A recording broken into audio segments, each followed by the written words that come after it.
Why had the helicopters come at this hour, cutting through a storm no sane pilot would dare?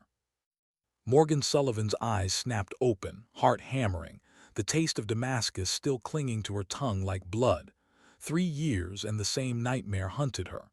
The same perfect shot. The same ruined aftermath. Her sheets were damp with sweat though the cabin air burned cold, frost edging the windows like scars. She sat up slowly, bare feet on rough wood, her hand instinctively reaching for the rifle against the wall. The Barrett M82A1 gleamed in the fractured moonlight, patient and waiting, as though it had never left her side. Some habits refused to die, especially those forged in war. The thrum of rotor blades thickened in the mountain air, vibrating through her chest. Not training flights, not in this weather, not at 3 in the morning. She crossed to the window, her movements fluid, silent, two Blackhawks, low, fast, heading northeast toward Devil's Backbone Valley. "Trouble," she whispered. The word condensed in a cloud before vanishing, like all the certainties she once thought permanent. From her cabin's perch, a granite ledge above the unforgiving Montana wilderness, she'd chosen exile carefully. 3 escape routes, overlapping fields of fire, 100 ways to vanish if anyone came looking. And no one did, not for a disgraced Marine sniper whose name had become a cautionary whisper in the special operations community. But even ghosts hear footsteps. Snow crunched outside, faint but not faint enough. She called out without turning. "Coffee's hot if you want some." The figure climbing from the tree line moved with measured precision, not stealth. A man who knew she'd already marked him. Master Sergeant Arthur Oldman Fitzgerald stepped into view, leaning on a stick that was far more weapon than crutch. At 68, his body carried the shrapnel of wars America no longer remembered, but his eyes, steady, winter-hard, missed nothing. "Figured you'd be awake," he said. "Heard those birds 20 minutes ago." "Navy," she replied, pouring coffee into chipped mugs, handing him one. "Only they fly storms like that." They sat together on the porch as snow thickened over pine branches below. Silence bound them more tightly than words. Both carried wounds without bandages, the kind invisible to anyone who hadn't worn a uniform long enough to feel it become skin. Fitzgerald had never asked about Damascus. She had never asked about Grenada or Mogadishu or the limp that deepened in winter. Respect meant not needing to. Yet tonight, as the helicopters faded into blackness, silence couldn't hold. "You ever miss it?" he asked at last, nodding toward the Barrett. Morgan studied the rifle, then the distant ridgelines where the aircraft had gone. "I miss certainty," she said. "Knowing the mission, knowing success from failure, knowing someone had your six." Her jaw hardened, but not the politics, not the lies.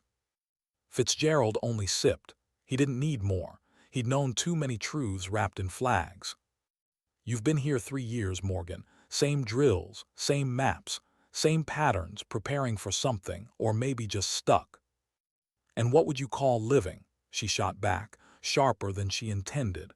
"Surrendering to the system that used me, then erased me." Her voice trembled not with fear, but with bitterness sharpened into survival. They made her the scapegoat. One shot in Damascus, a flawless kill, and yet betrayal wrapped in silence, hearings behind closed doors, a career shattered overnight. She had fired the bullet, but someone else had written the obituary. Before Fitzgerald could answer, the satellite phone rang. Morgan froze. That line had rung only twice in 3 years. She crossed the room quickly, answering with the precision of someone who had not yet unlearned discipline. "Sullivan." "Morgan, it's Colonel Westbrook." The voice hit like a memory. Jennifer Westbrook, the officer who had once believed in her, then signed her discharge papers with hands she hadn't wanted to use. "There's a situation," Westbrook said, "and it's in your backyard." Morgan's pulse quickened despite herself. What kind of situation? "A SEAL team, classified operation, Devil's Backbone Valley." They walked into a coordinated ambush. Morgan closed her eyes. She had mapped those ridges 100 times, memorizing every cliff and ravine in exile. How many? 24 operators, surrounded, over 150 hostiles with heavy weapons. They've dug in at an old mining complex. Weather prevents extraction or air support until dawn. That's 6 hours. 6 hours might as well have been a lifetime, or a death sentence. Morgan's grip tightened on the phone. That's a kill box. Whoever set it up knew what they were doing. Yes, Westbrook said softly, which means betrayal, and we both know what that looks like. Damascus clawed its way back into her chest. Every qualified sniper within 300 miles is pinned or dead, Westbrook continued. The only one left with the skills and the map knowledge is you. Morgan's silence stretched. She could see Fitzgerald watching through the cabin window, his gaze steady, waiting for her choice. You know my status, Colonel, she said at last. If I fire a shot, I'm a rogue asset. No backup, no sanction, no protection. If you don't, Morgan, Westbrook's voice faltered, 24 men will die before morning. The line hissed with static, heavy with the weight of unspoken choices. Why should I? Morgan whispered bitterly. Where were they when I was hung out to dry? Where was Ryan Hayes, the man I pulled out of Fallujah when he refused to testify? The silence on the line was colder than Montana winter. Then Westbrook spoke again, her words dropping like lead. The ops target is Harrison Maxwell, code name the Serpent. Morgan's breath stopped. Maxwell, the CIA deputy who had signed off on Damascus. The man who had disappeared into private shadows the moment her career had collapsed. He's running arms out of Devil's Backbone, Westbrook said. And he's not alone. Peter Lockwood is with him. Morgan's hand went rigid on the phone. Lockwood, Ghost, her instructor, the man who had called her the most gifted sniper he had ever trained. And now the architect of an ambush. There's more, Westbrook said. Her voice was quiet, almost breaking. We have evidence Maxwell orchestrated Damascus. Volkov had uncovered his arms deals. Maxwell used you to eliminate him, then threw you away to bury the truth. Morgan staggered as if struck. For 3 years she had believed she was ruined by accident, by politics, by indifference. But it had been deliberate, a trap, a lie. Her knees weakened, but rage kept her upright. Send me coordinates, she said, her voice a razor. I'll need enemy positions, weather reports, SEAL comms. Morgan, Westbrook breathed, relief and guilt bleeding together. This is voluntary. No one will. Send it, Morgan cut her off. She set the phone down. The Barrett caught the light again, not just a weapon, a partner. I'm not doing this for them, Morgan said aloud, more to herself than to Fitzgerald. I'm doing it for myself. Maxwell owes me answers. Fitzgerald rose slowly, limping to her side. His eyes burned with a determination older than war. Then I'm coming with you. Morgan started to protest, but he cut her off. 30 years ago I was trapped in Grenada. Broken ribs, bullet in my leg. A Marine sniper I'd never met kept me alive for 6 hours. Never knew his name. Never thanked him. Some debts you don't pay back, you pay forward. Morgan saw the truth in his face and said nothing. She moved through the cabin with a precision she hadn't practiced in years, but hadn't forgotten. Cleaning the Barrett, adjusting the scope, sorting 47 rounds, each with its own purpose, sliding ceramic plates into her vest, calculating every ounce of weight against every hour of survival. It felt like breathing again. The tablet blinked alive with satellite intel. The SEALs trapped in Copper Creek Mine, surrounded, outnumbered, ammunition bleeding away.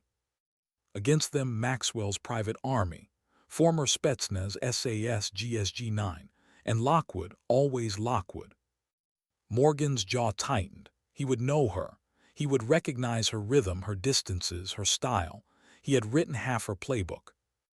The snow howled louder against the cabin walls. She slung the Barrett over her shoulder. Its weight didn't crush her, it steadied her.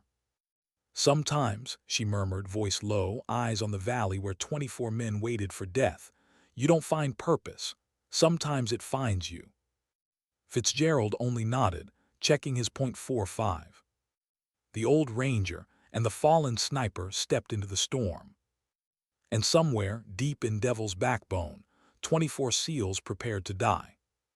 Unless she got there first.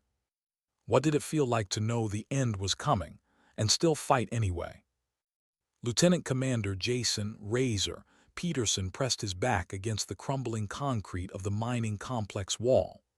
Automatic fire shredded the night, sparks raining down from shattered windows above. For 4 hours his men had returned fire, maneuvered, adapted. And for 4 hours the enemy had stayed one step ahead.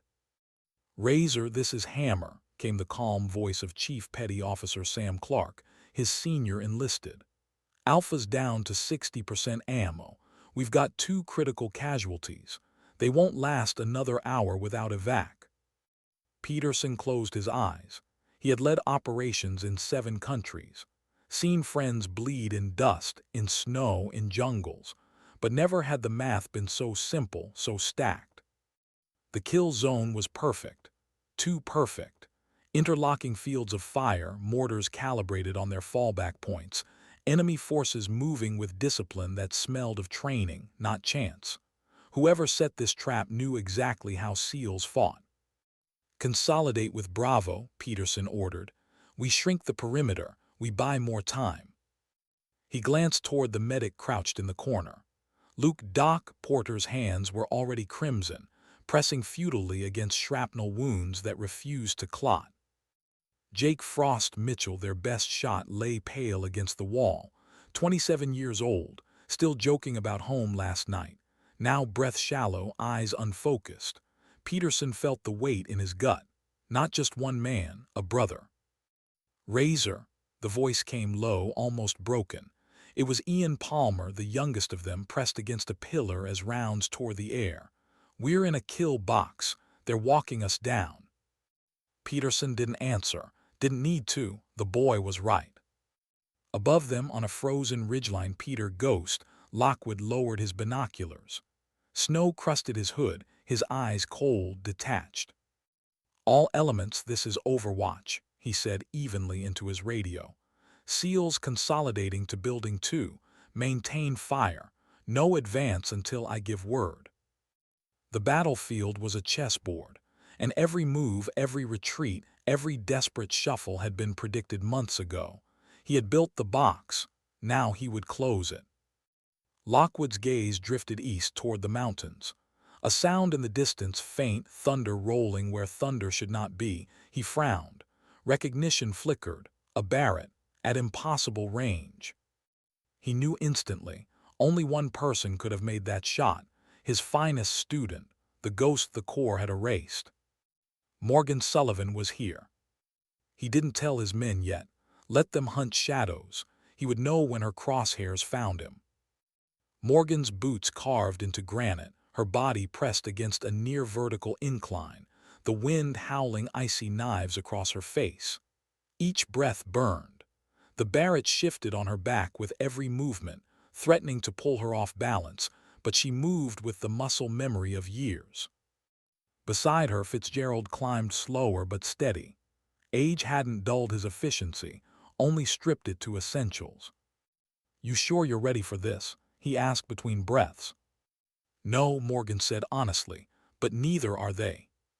For 2 hours they moved, silent but for the crunch of crampons on ice, the hiss of wind.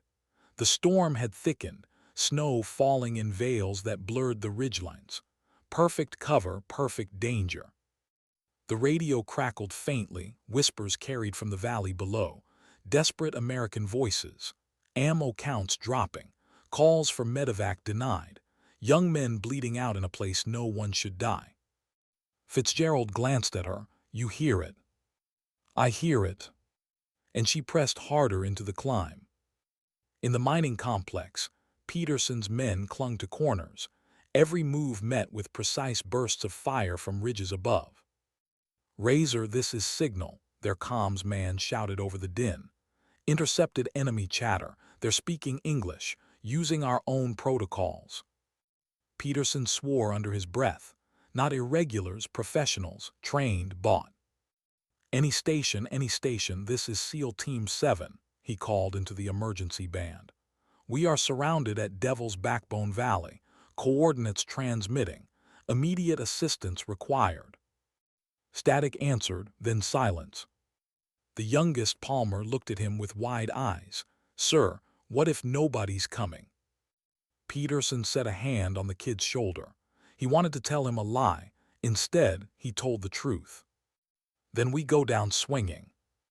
The words hadn't even left his mouth before thunder cracked across the valley. A single shot, heavy, distant. A machine gun nest that had pinned them down for hours went silent. For a moment, no one breathed. Then Peterson whispered what they all thought. "Someone's out there." Morgan adjusted her scope, her finger easing off the trigger. First shot in 3 years. Perfect. The valley reacted in ripples, enemy comms spiking, muzzle flashes shifting toward phantom ridges, SEALs moving where moments before they had been pinned. "Control, this is Viper," she transmitted on the secure line to Westbrook. "First target down. Advise SEAL team to move now." "Copy, Viper. Be advised they'll know it's you now." Morgan gave the faintest smile. "Good." She broke down the rifle, shifting east before the hunters could triangulate her. Snow swallowed her tracks as if the mountain itself wanted her unseen. Behind her, Fitzgerald's voice came low over comms. "Shadow, 2 enemy teams moving on your old position. 3-man elements, professional, they're coming." Morgan didn't answer. She was already crawling into a new nest, scope angled toward another high-value target, a forward observer with a mortar rig. 2 kilometers, wind screaming 15 knots. A shot so hard even Lockwood would hesitate. But not her. Her breath slowed, her heart quieted. She entered the bubble, the place where nothing existed but target and crosshair.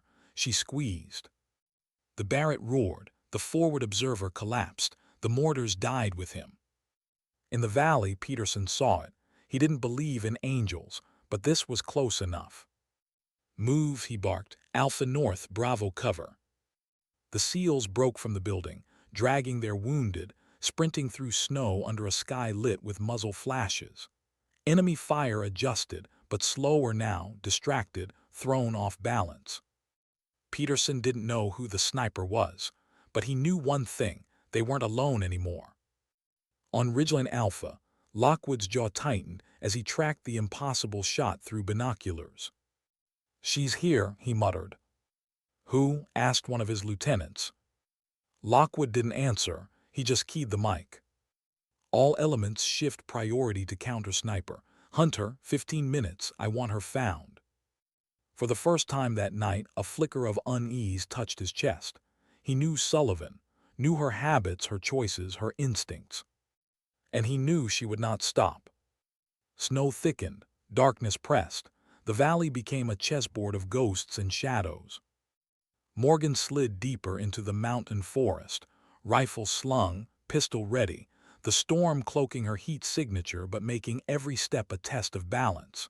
Fitzgerald's voice crackled again. "They're hunting you now, kid, and they're good." Morgan's lips barely moved as she whispered back, "Not good enough." Her breath fogged the scope as she settled again, her eyes finding another target. Not a gunner, not a scout. This time she aimed at the heart of the beast, the bunker where Maxwell hid. Through the glass, through snow and storm, she saw him, the serpent himself, smug, untouchable, surveying the battlefield he had built. Her finger brushed the trigger. Not yet, not yet. Timing was everything. And tonight time belonged to her. Why had the gunfire changed rhythm? Lieutenant Commander Peterson knew the difference. For hours the enemy had fired with surgical patience, measured bursts, textbook suppressive tactics. But now chaos had crept in. Gaps, confusion. Someone had cracked their playbook. It wasn't enough to win. Not yet, but it was enough to breathe. "Fresh," he barked. "Eyes on the ridges. Tell me if they're moving differently." Petty Officer Ian Palmer, still shaking from adrenaline, pressed his cheek to the scope. Snow streaked the glass, wind howling in his ears. He spotted figures shifting too quickly, lines fraying as they tried to locate something or someone beyond the seal perimeter. "They're hunting, sir," Palmer said, voice low. "Not us, someone else." Peterson's gut clenched. Whoever was out there, that ghost sniper, had turned Maxwell's wolves in another direction. "Then we move while they're blind," he said. "Bravo, cover. Alpha, carry the wounded. We break west on my mark." But before he gave the order, the radio hissed with an unfamiliar voice. "Calm, female, controlled. Seal 7, this is Viper. You have 30 minutes. Coordinates transmitting. Extraction route west. Synchronize on my signal." The men froze. Palmer's eyes went wide. "Sir, that voice, could it be?" Peterson didn't answer, but his jaw tightened. The rumors had been whispers in every special operations team for years. The perfect shot, the ghost of Damascus, Morgan Sullivan. He didn't believe in legends, but tonight one might be bleeding into reality. High above, Morgan adjusted her scope, watching the SEALs prepare. They were disciplined even under fire, but exhaustion weighed in every movement. She could see it, shoulders sagging, eyes hollowed, hands trembling on rifles. They were warriors cornered, warriors who needed more than bullets. They needed time. She shifted focus, scanning the ridge lines where teams spread to hunt her. One group moved too confidently, their spacing too tight, their barrels angling in search of thermal ghosts. Spetsnaz. She could read their formation like a language. She whispered to herself, "I taught Marines to kill men like you." Her crosshairs steadied, she exhaled. The Barrett thundered, recoiling against her shoulder. One figure crumpled, his body tumbling down snow-slick rock. The others scattered, searching shadows. Morgan was already moving. A sniper's rule, never fire twice from the same place. Her boots sank into powder, her breath short and sharp, muscles burning against the climb. But her mind was colder than the mountain. They wanted her. Good. Every hunter chasing her was one less bullet aimed at the SEALs. Inside the bunker, Harrison Maxwell listened to the comms unravel. The rhythm of his operation, perfect, polished, profitable, had faltered. He stood at the tactical display, fingers tightening on the edge of the table. "Report." Lockwood's voice came steady over comms. "She's here, Sullivan."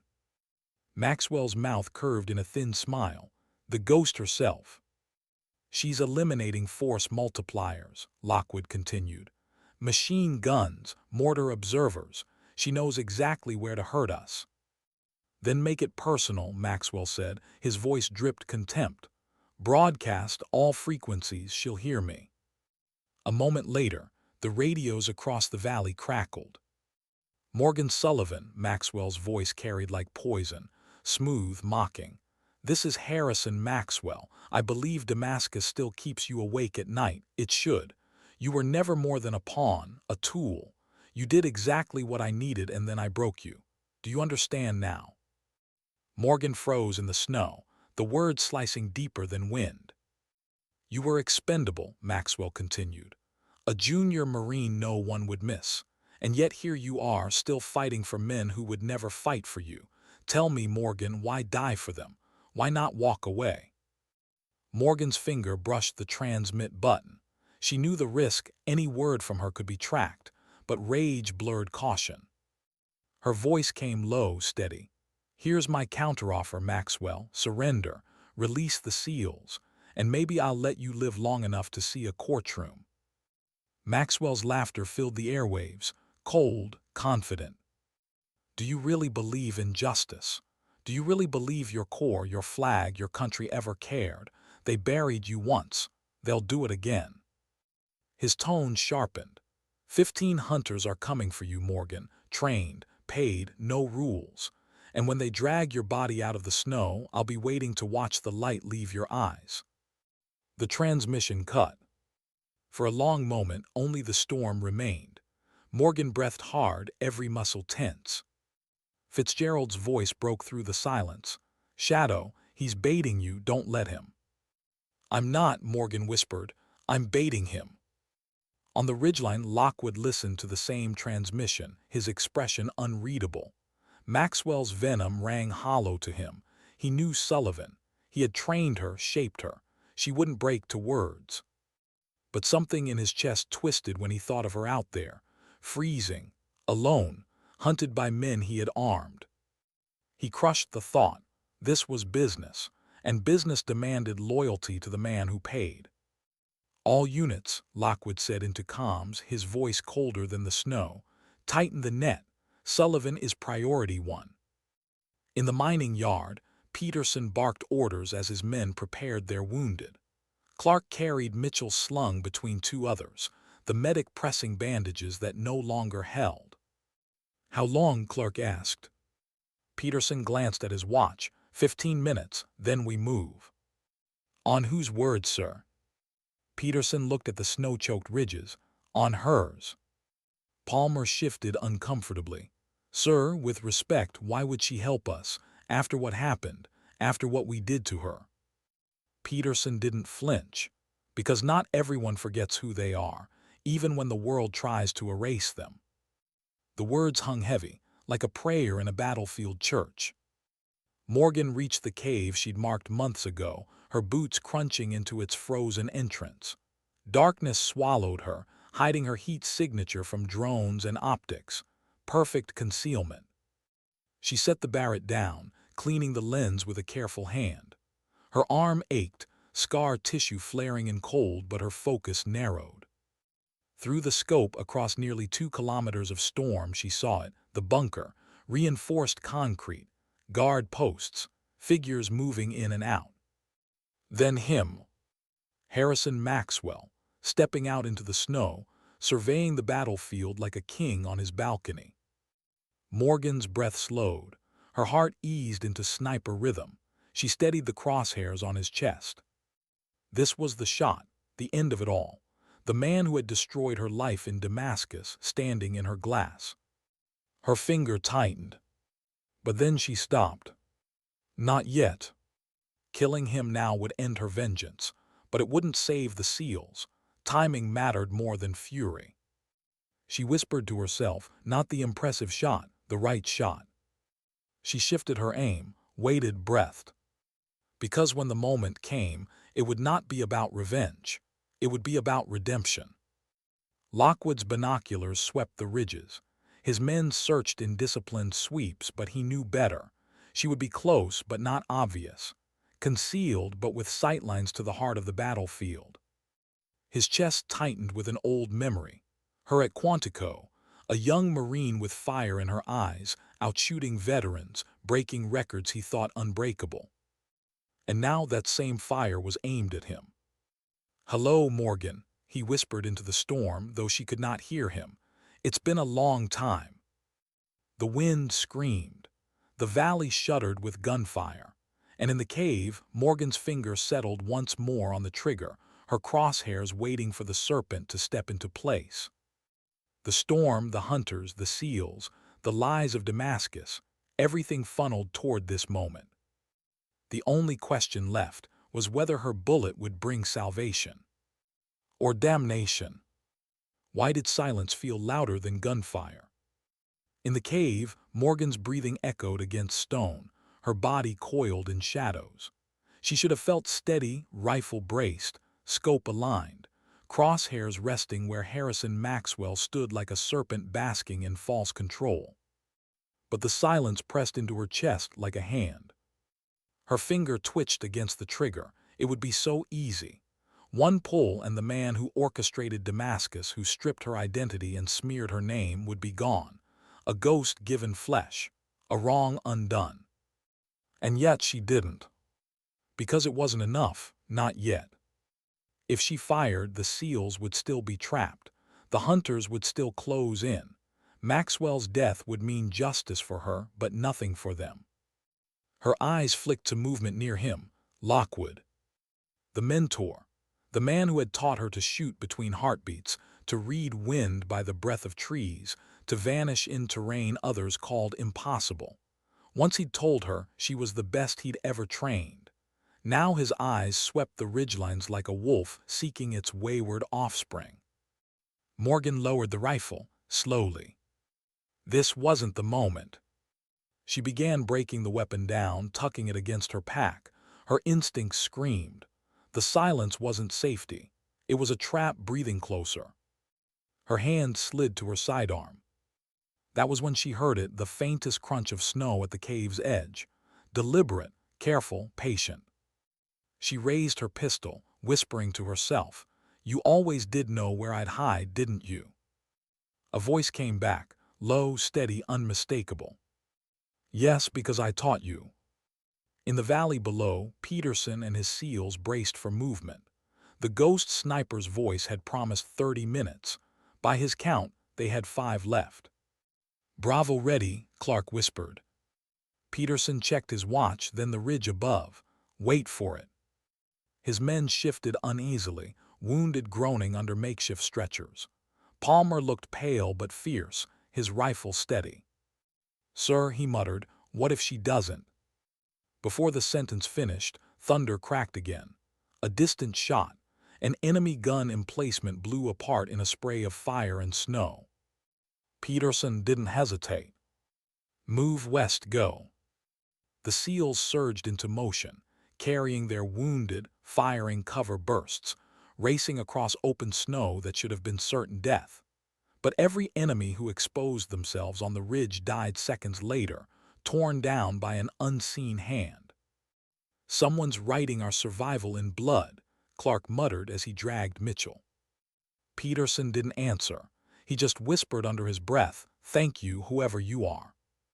Back in the cave, Morgan kept her pistol steady, eyes locked on the figure stepping into dim light. Lockwood. His rifle was slung, his hands loose, but the air around him felt sharp, deadly. He hadn't come here unprepared. "You always liked high ground," he said softly, voice carrying the strange calm of a teacher returning to a lesson. "Caves, crevices, places with one entrance, one exit, control points." Morgan's chest tightened. "And you always liked being the ghost in the tree line, moving men like pieces on a board, pretending it wasn't about ego." His eyes flickered just for a moment, then he smiled faintly. "You've gotten sharper, angrier, but you haven't changed." "You trained me to see traps," she said coldly. "So tell me, why should I believe you're not one right now?" He didn't flinch. "Because if I wanted you dead, Morgan, you'd already be gone."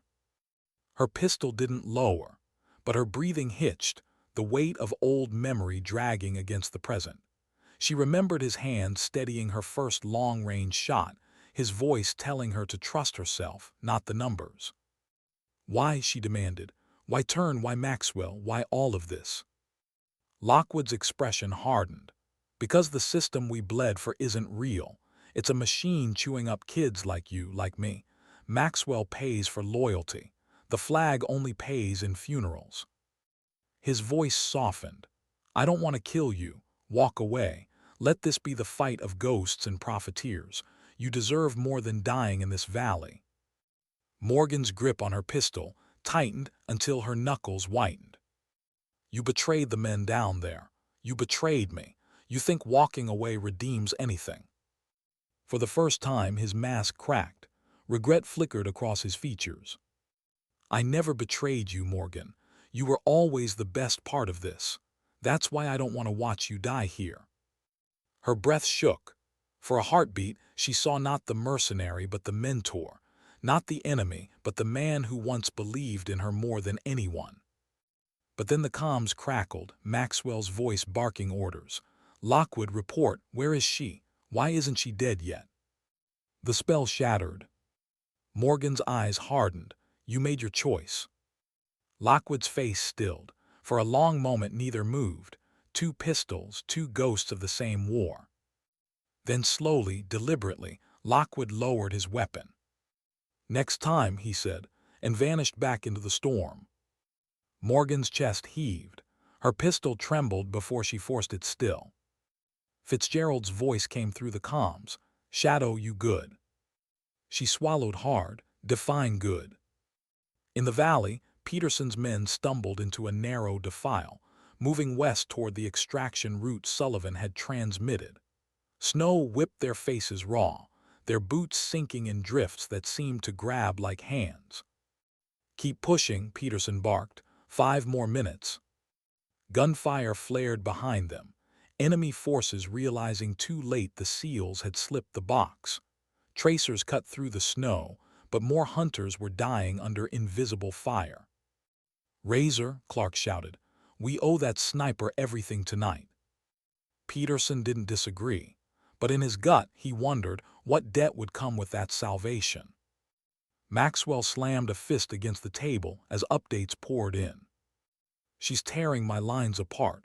Why isn't she dead yet?" Lockwood's voice came through the radio, measured but hard. "Because she's better than anyone you've sent." Maxwell's eyes narrowed. "You sound almost protective." "Professional," Lockwood corrected sharply. But Maxwell saw the truth, and it twisted him into rage. She was supposed to be erased, and now she's rewriting the battlefield. Do something about it, or I'll find someone who can. Morgan crouched in the cave, reassembling her rifle with deliberate motions. Her hands shook not from cold but from the clash in her chest. Lockwood had let her live. Why? Out of guilt, pride, or some twisted echo of mentorship he couldn't sever. Fitzgerald limped into the cave, his face shadowed. He had heard enough from her comms. "You all right?" he asked. Morgan's eyes burned. "I don't know." "You hesitated," he said gently. She flinched. "I should have ended it, him, Maxwell, Lockwood, all of it, instead I." "You're human," Fitzgerald cut in. "Not a machine. Don't mistake restraint for weakness." She stared at him, her voice low and raw. "What if my hesitation costs those men their lives?" Fitzgerald's jaw clenched. "Then you carry it like the rest of us." Silence filled the cave, thick as the storm outside. Finally Morgan exhaled, steadying herself. No more hesitation. She slung the Barrett back into position. Her eyes narrowed on the valley. The SEALs were moving, alive. That mattered more than ghosts. Her crosshairs found another target. This time she didn't pause. The shot split the storm. In the valley below, Peterson heard the echo roll like thunder. Another enemy gun team silenced. Another opening cut through chaos. He pressed forward, leading his men into darkness, every step carrying them farther from the kill box. And behind them, up on the ridges, a lone sniper carried the weight of choice, regret, and fire. She wasn't shooting for revenge anymore. She was shooting for redemption. How long could survival feel like victory? The SEALs had pushed west through snow and stone, dragging their wounded, leaving behind the wreckage of Devil's Backbone. For hours they'd fought without hope. Now, hope flickered not in promises of rescue, but in the rhythm of a sniper's thunder echoing from the mountains. Lieutenant Commander Peterson crouched in the shadows of a narrow gorge, his men huddled close, frost clinging to beards and helmets. Every breath came ragged, every motion strained. "Check ammo," he whispered. One by one they answered, half magazines, fatting grenades. Their strength was bleeding out, but they were still alive. "Signal," Peterson called. "Any contact?" The comms man shook his head. "Radio's fried, jamming. Whoever's helping us, she's the only link we've got." Peterson's eyes drifted toward the ridges. He didn't need a name. He only needed the truth. Someone out there was keeping them alive, and it wasn't chance. "Then we hold here," he said quietly. "We wait for her mark." No one argued. The valley had taught them humility. High above, Morgan shifted in her perch, snow biting at her exposed cheek. Through the scope she scanned the gorge, confirming the SEALs' position. They were tired, frayed, but intact. Her finger rested near the trigger. She had given them a path. She would give them more.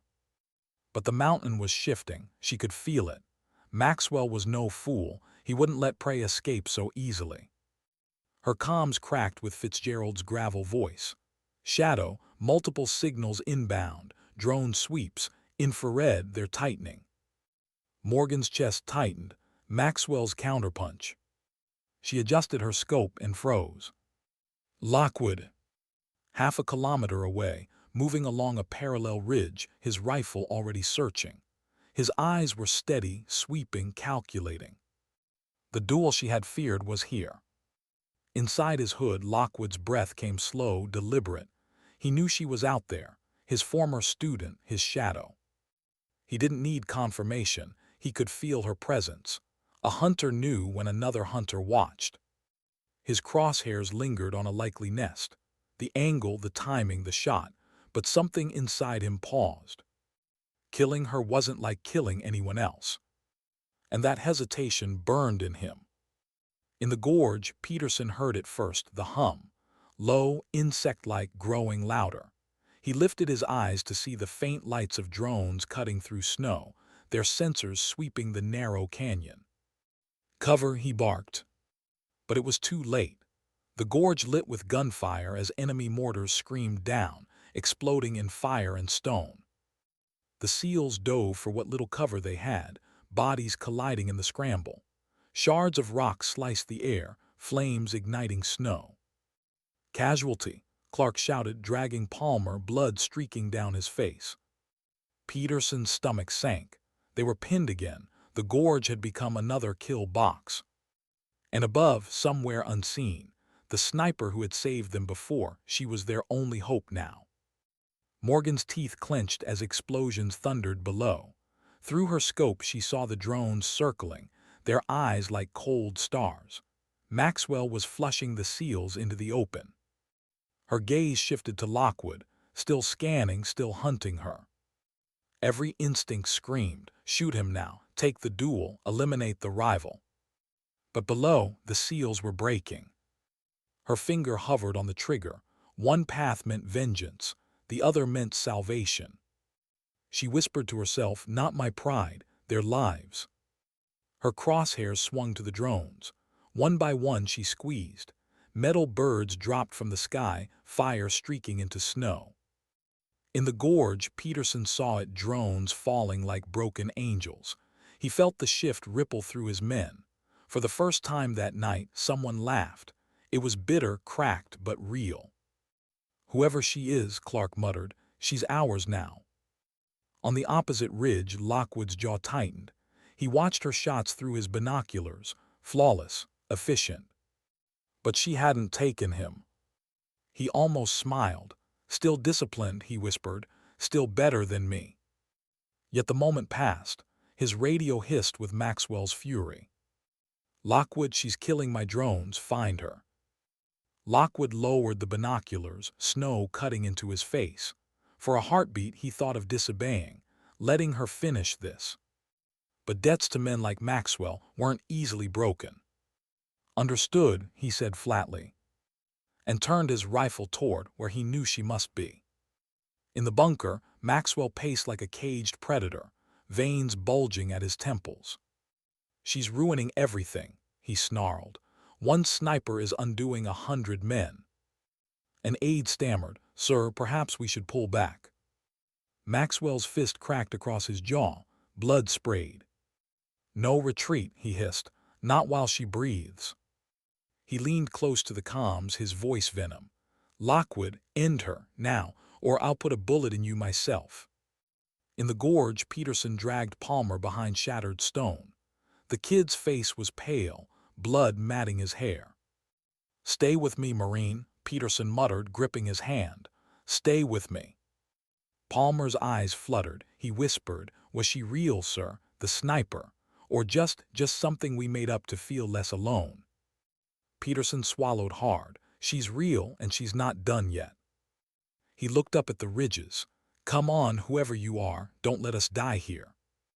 Morgan steadied her scope again, sweat cutting through the cold. The SEALs were moving, dragging their wounded west. Her bullets had bought them minutes, maybe less. She shifted position, crawling to a new angle. But as she moved, something prickled at her gut. Her instincts whispered the truth. Lockwood had her now. She rolled just as a round cracked through stone inches from her face, shards slicing her cheek. She crawled deeper into cover, heart hammering. The duel had begun. Lockwood's rifle settled, his mind quiet. He had tracked her movement, anticipated her shift. The shot had been close, too close. He whispered to himself, "You're still learning from me, even now." He adjusted, waited, the storm howled. Morgan's breath slowed. She pressed herself against rock, blood dripping from her cheek. For a moment her fear rose like bile. But she forced it down. She thought of the seals in the gorge, of Damascus, of every night she'd woken with ghosts clawing at her chest. And she whispered, "Not this time." Her scope swung back, searching shadows. She knew where he'd be, not obvious, not reckless, perfectly chosen, just like he taught her. Her crosshairs found a hint of movement, a shape against rock. She squeezed. The Barrett thundered. Lockwood jerked as the round shattered stone inches from his skull, fragments tearing his hood. For the first time in years, he felt something sharp in his chest. Not fear, admiration. She had found him, matched him, survived him. He lowered his rifle, a smile ghosting across his face. "You win this round, Morgan." And he vanished into the storm. In the gorge, Peterson and his men stumbled through smoke and snow, their path cut open by a sniper they had never seen. Every step felt stolen, every breath borrowed. But still they lived. And above, on the ridges, Morgan wiped blood from her cheek, her eyes burning. The duel wasn't finished. Maxwell wasn't finished. The night wasn't finished. But for the first time in years, she felt something she thought she had lost forever. Purpose. Why did survival feel more fragile than death? The gorge spat the seals into a narrow clearing, a bowl of rock and snow that felt less like safety and more like delay. Peterson counted heads by instinct.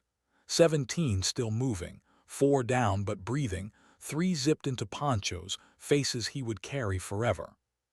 He crouched against stone, lungs burning. His men slumped around him, exhausted, fingers numb on rifles. They were alive, but barely. "Ammo check," Peterson said, voice low. The answers came thin. 1 mag, half a mag, empty. Clark shook his head. "Sir, we can't fight another push, if they hit us now." Peterson cut him off. "They will." He looked west. The gorge opened into a frozen plateau, snow whipping across jagged ice. Somewhere beyond lay the route Sullivan had marked, but between here and there stretched miles of killing ground. "We need her again," Palmer rasped, pale and bleeding but still clutching his rifle. "We don't make it without her." Peterson didn't answer. He only looked up at the ridges. And prayed. Morgan staggered against stone, her cheek raw from shrapnel, her breath ragged. She traded bullets with Lockwood and lived. Barely. Her body screamed for rest. Her muscles ached from hours of crawl and climb, her vision blurred from the cold. But her mind was sharper than ever. Every shot now mattered. Every choice carved life or death. Fitzgerald's voice rasped through comms. "Shadow, you've bought them space, but Maxwell's regrouping. Drones are down, but he's got ground forces circling wide. 20, maybe 30. Morgan gritted her teeth. "He's pushing them into open ground." "Exactly." Her chest tightened. A plateau, a killing field. Maxwell wasn't just trapping seals, he was riding her into the trap too. And worse, she knew Lockwood was still out there, waiting, patient, watching. Her hands shook as she reloaded. For a second her chest squeezed, breath hitching. It wasn't just exhaustion, it was the ghost of Damascus. The courtroom, the betrayal, the weight of a bullet she couldn't take back. She forced it down, whispered to herself, one mission at a time. In the bunker, Maxwell leaned over the map, veins bulging with rage. "She's bleeding us dry," he hissed. "Every drone, every emplacement, every man she touches gone." His aide stammered, "Sir, perhaps we should." Maxwell's hand closed around the man's throat, squeezing until his face purpled. He dropped him like trash, snarling. No retreat, no weakness. I want her alive, I want her broken, and I want those seals annihilated. He turned to Lockwood, whose face stayed unreadable. Take your best team, corner her, I don't care what it costs. Lockwood's eyes flickered, and the seals. Let them crawl west, the plateau is mine. When she comes to save them, we crush them both. Lockwood didn't move, didn't speak. He only nodded once, but something in his chest shifted, a weight pressing against years of discipline. The seals moved again, dragging their wounded across ice. Every step felt heavier, every breath shorter. Frost clung to lashes, sweat froze in their gear. Peterson marched at the front, rifle low, scanning the ridges. He didn't need to say what they all knew, they were exposed. Clark fell into step beside him. Sir, what if she doesn't make it? What if she's already? She's alive, Peterson cut him off. Clark stared at him. How do you know? Peterson's voice was steady. Because if she wasn't, we'd already be dead. Morgan crawled to a new ridge, sightlines opening across the plateau. The seals trudged forward, a fragile line of shadows against white. Her scope swept past them, catching the glint of something buried in snow. Too neat, too aligned, mines. Her heart lurched. She keyed the comms. Seal 7 halt, do not advance, plateau is ceded. Peterson's voice came back ragged. Then where do we go? Morgan scanned the edges. Steep drops, rock faces, no clean path. She swallowed hard.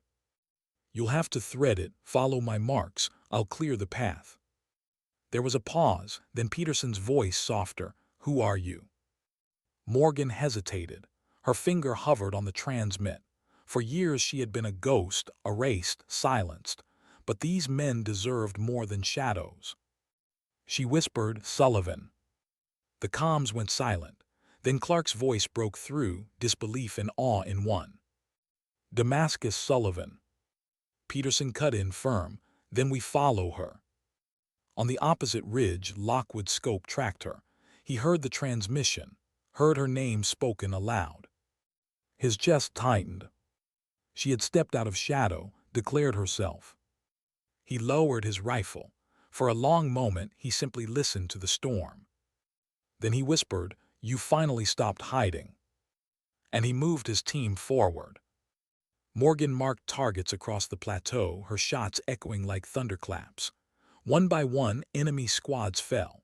Her rifle spoke, and the seals threaded through, weaving between mines, following the line she carved in blood. But each shot cost her. The recoil bit deeper. Her hands trembled more, her vision blurred. And then, as she shifted to her next target, her scope flashed, a reflection from the opposite ridge. Lockwood. The duel reignited. His first shot ripped stone inches from her head, the concussion rattling her teeth. She rolled, found cover, returned fire. Their bullets carved storms within storms, stone shattering, snow erupting. It was no longer student and teacher, it was survival. She whispered through clenched teeth, I won't lose to you. In the gorge below, Peterson's men crawled, stumbled, dragged one another through the path Sullivan cut. Each shot above echoed like a shield, each pause like a prayer. Palmer, bloodied but awake, whispered, She's fighting for us. Peterson's voice was steady. She's fighting for something bigger. Morgan's chest heaved. She shifted her scope, searching. Lockwood was gone, no trace, just storm. Her gut clenched, he was moving, hunting, flanking. Her body trembled, exhaustion pressing in. For a moment, the darkness inside her surged, the weight of Damascus, the years of exile, the crushing thought that maybe none of this mattered. Her rifle wavered, her hands shook. Fitzgerald's voice cut through the static, firm and steady. Shadow, breathe, one mission at a time. Her chest steadied, her eyes hardened. She whispered, one mission at a time, and raised the rifle again. Lockwood's team closed in, silent phantoms in the storm. His scope found her outline. He steadied his breath. but his finger hesitated. Through glass he saw her eyes, the same fire from years ago, the same defiance. And for the first time in years, he wondered if he was on the wrong side of the scope. The hesitation burned like acid, but still he didn't fire. Below, the seals stumbled free of the minefield, collapsing behind jagged stone at the plateau's far edge. They were alive, barely. Peterson dropped to his knees, chest heaving. He looked back at the ridges, at the storm where thunder still cracked. "Whoever you are," he whispered, "don't stop now." In the bunker, Maxwell slammed his fist against the map. "Why aren't they dead?" No answer came. His aides avoided his gaze, their silence as dangerous as defiance. Maxwell's rage grew. He leaned into the comms, venom dripping from every word. "Sullivan, I know you hear me. You think you're saving them. You're only prolonging their deaths. You can't save them. You can't save anyone, not Damascus. Not now." His voice turned cold. "And when I find you, I'll finish what I started." The transmission cut. Morgan closed her eyes, his words digging deep. For a heartbeat, doubt surged. But then she opened them again and whispered, "Not this time." Her crosshairs steadied, her heart slowed. The duel, the mission, the redemption wasn't finished. It had only just begun. What does it take to break someone who has already been broken? The storm raged harder across Devil's Backbone, wind howling like an ancient beast. The seals huddled in jagged stone, clinging to what little cover the plateau offered.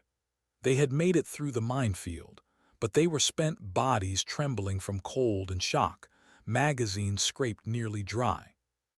Peterson crouched against a boulder, his face pale in the dim light. His men sprawled around him, some wounded, some unconscious, all holding on by threads. "Signal," he said hoarsely. The comms man shook his head. "Still jammed, we're blind." Peterson's jaw clenched. No reinforcements, no evac, just snow, exhaustion, and the faint echo of a sniper's thunder above. Clark shifted beside him, eyes hollow. "Sir, we can't hold another push." Peterson didn't argue. He knew the truth. He just kept his gaze fixed on the ridges, as if willing the unseen ghost to keep firing. In the bunker, Maxwell was no longer packing. He was raging. "She keeps undoing me," he shouted, sweeping maps and radios off the table. His aides flinched as debris clattered. "One woman, one rifle, and you all let it happen." He spun toward Lockwood, his eyes venomous. "You were supposed to end her. Why is she still alive?" Lockwood's face stayed blank, but something in his chest twisted. "She's better than your men, better than mine. You underestimated her." Maxwell's eyes narrowed. "And you did, or is it loyalty, Peter, old ghost stirring?" Lockwood didn't answer. Maxwell leaned close, his voice venom-soft. "Don't forget I own you. You bleed on my dime, and if you hesitate again, I'll put you in the ground beside her." Lockwood's jaw tightened. He said nothing, but silence had its own weight.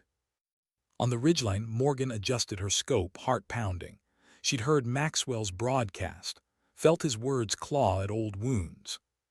But she wasn't shaking anymore. Not like Damascus, not like exile. His voice didn't hollow her, it hardened her. "Not this time," she whispered. She scanned the plateau. The seals were holding, barely, but movement on the far side froze her blood. Vehicles. Armored transports rolling through snow, lights dimmed, weapons bristling. Not irregulars, not hunters. Professional shock teams, 40 strong, advancing in formation. Maxwell's counterattack. Her finger found the trigger. One shot, then another. She took down a gunner, then a driver, but it wasn't enough. For every man she dropped, 10 more pressed forward. Her chest heaved. This wasn't a duel anymore. It was a wave. "Fitz," she hissed into comms, "I can't stop them all." His voice came low, steady. "Then we bleed them, by every second you can." Morgan's jaw tightened, her scope steadied. She fired again and again, each shot perfect, each shot cutting seconds. But seconds were running out. In the plateau, Peterson saw the vehicles emerging from storm. His gut clenched. Armored, he barked, heavy positions. His men shifted, rifles snapping up, grenades primed. But their ammo was pitiful against steel and numbers.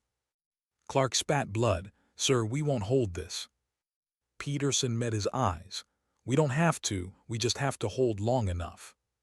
He didn't say for what, but every man knew for her. On the ridge opposite Morgan, Lockwood crouched with his rifle, eyes sweeping. He saw her muzzle flashes in the storm, tracked her rhythm. He could kill her now. One shot. But his scope lingered. Through the glass, he saw her face, strained, fierce, resolute. She wasn't fighting for vengeance anymore. She was fighting for them, for those men below, for something bigger than herself. And in his chest, something cracked. For years, he had told himself Maxwell's money was survival, that the system wasn't worth serving, that ideals were illusions. But watching her now, in the storm, he felt the weight of what he had abandoned. He lowered his rifle. His radio hissed, Maxwell's voice, "Lockwood, status, where is she?" Lockwood's lips pressed into a hard line. He didn't answer. Morgan's scope swung again. She saw explosives mounted on one of the transports, primed to level the plateau. Her pulse spiked. "Not happening," she whispered. Her finger squeezed. The bullet struck true. The transport erupted, flames ripping through snow. The blast lit the night, scattering enemies. Seals ducked as shockwaves rolled across the plateau. Peterson looked up, awe etched into his battered face. "She's tearing the sky open for us," he muttered. But the victory was fleeting. More vehicles pressed forward, relentless. In the bunker, Maxwell roared, "Enough, she wants to bleed me. I'll drown her in it." He slammed his fist onto the table, snarling at his aides. "Release the reserves, all of them. Burn the plateau if you have to. I want her screaming." The aides hesitated. Maxwell drew his pistol, fired into the wall above them. Stone chips rained. "Now!" They scrambled, orders relayed. More men, more guns, a tidal wave descending. Maxwell's chest heaved, his face a mask of fury, but beneath it something darker pulsed, fear. One sniper was unraveling him. One ghost was making him bleed. On the ridge, Morgan's body screamed. Her shoulder throbbed from recoil, her eyes blurred, her hands shook from cold. But she didn't stop, couldn't stop. Every shot brought a heartbeat. Every heartbeat kept men alive. But then silence. The Barrett's bolt clicked empty. She fumbled for a fresh mag, only 2 left.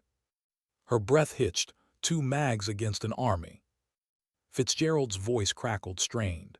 "Shadow, we've got movement on your flank. 5-man team. They're closing fast." Her chest clenched, hunters closing in. Her pistol was already in her hand. She whispered to herself, "Then we finish this close." Lockwood saw the same hunters moving toward her position. For a moment he stayed still. Let them. Then his chest tightened again. The image of her through the scope, the fire in her eyes. He turned his rifle and shot them instead. 1, 2, 3. His men fell, not hers. The radio hissed. Maxwell's furious voice, "Lockwood, what the hell are you doing?" Lockwood's answer came quiet but final. "Choosing." And he killed the last of the hunters. Morgan spun at the sound of gunfire behind her. Bodies fell in the snow, not hers. Hunters. And then she saw him. Lockwood lowering his rifle, eyes steady in the storm. For a moment the world stilled. She whispered, "Why?" His voice came low. "Because you still believe, and I can't kill that." The silence between them carried more weight than bullets. But it was broken by thunder, more vehicles, more men pressing across the plateau. Lockwood looked at her. "This doesn't end with me, it ends with him." Morgan's chest tightened. She knew who he meant, Maxwell. She nodded once. For the first time in years, student and teacher weren't enemies. They were hunters on the same line. On the plateau, Peterson's men braced as enemy forces swarmed closer, muzzle flashes lighting the snow. He pressed against stone, shouting over the roar, "Hold, just hold." And above them, two rifles thundered together. One ghost, one traitor redeemed. And the night shuddered beneath their fire.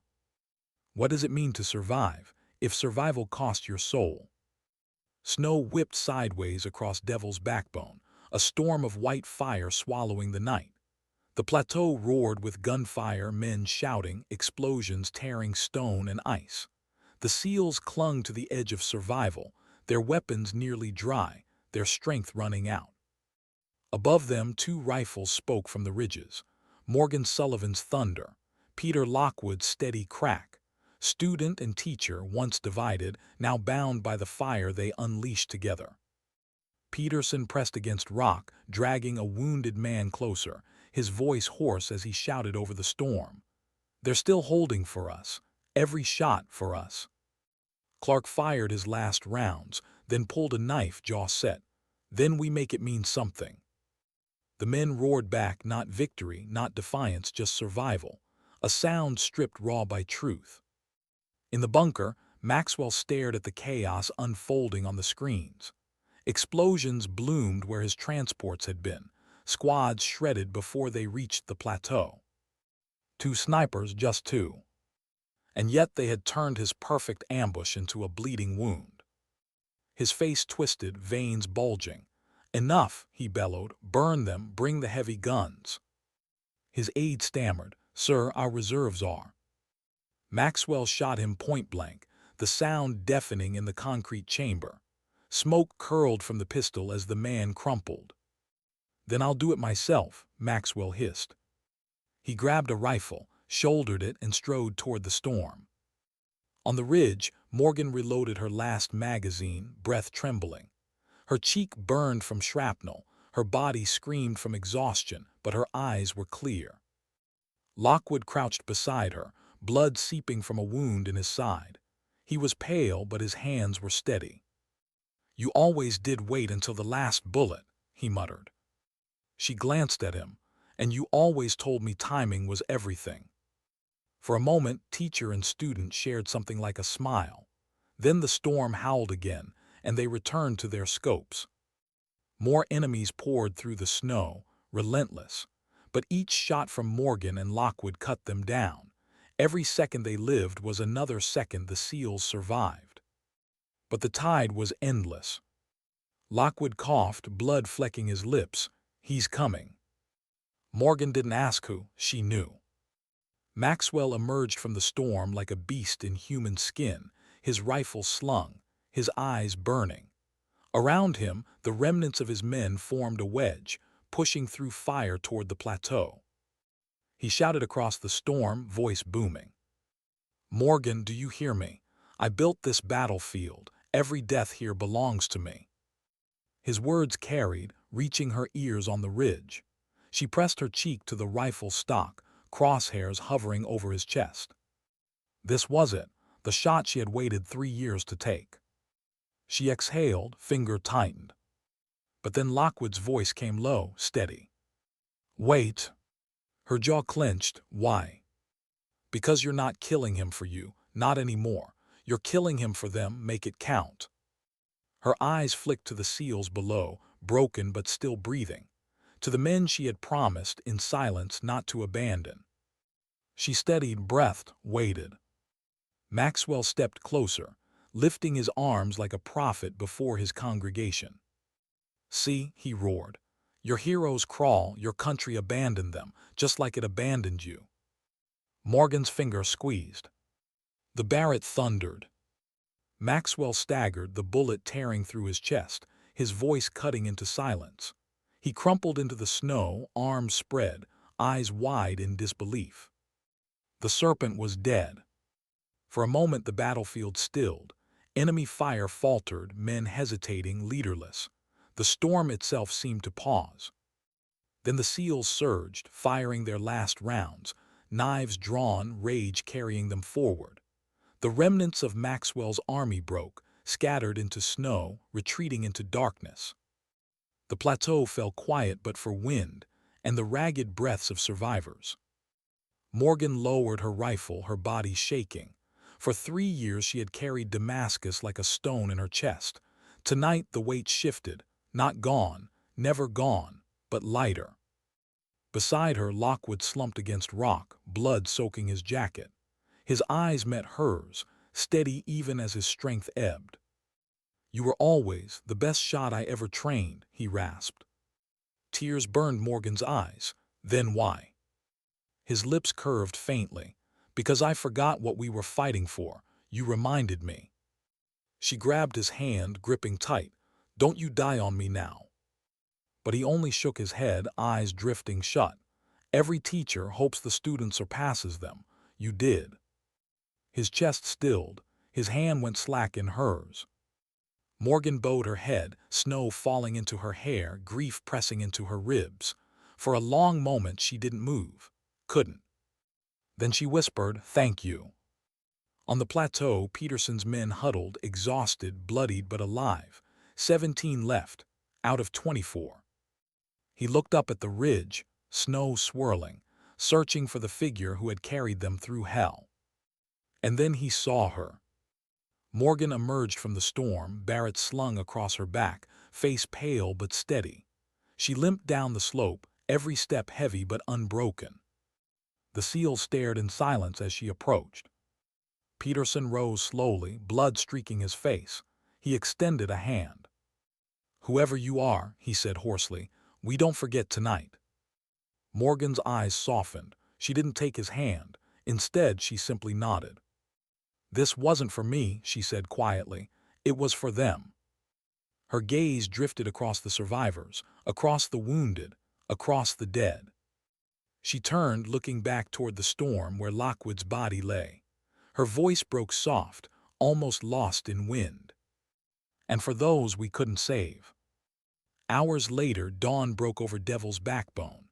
Rescue helicopters carved through fatting clouds, their rotors thundering across the plateau. Medics poured out, rushing to the SEALs, loading the wounded, gathering the fallen. Peterson stood apart, watching as Morgan turned to leave, disappearing toward the mountains. "Wait," he called. She paused. He stepped closer. "Who do I tell them saved us?" Morgan's face was unreadable. For a moment, silence stretched between them. Then she whispered, "No one." And she walked into the storm, vanishing into the ridges. The valley carried its scars. Bodies lay frozen, smoke rising from burned vehicles, blood staining snow. But 24 men had not all died. 17 still breathed. Because one woman refused to let their hope die with them. The narrator's voice lowers, soft, reflective, carrying like wind over mountains. Sometimes justice isn't about courts or medals. Sometimes it comes in silence, in shadows, in bullets fired not for glory, but for those who can't fire them themselves. And sometimes dignity doesn't speak. It simply acts.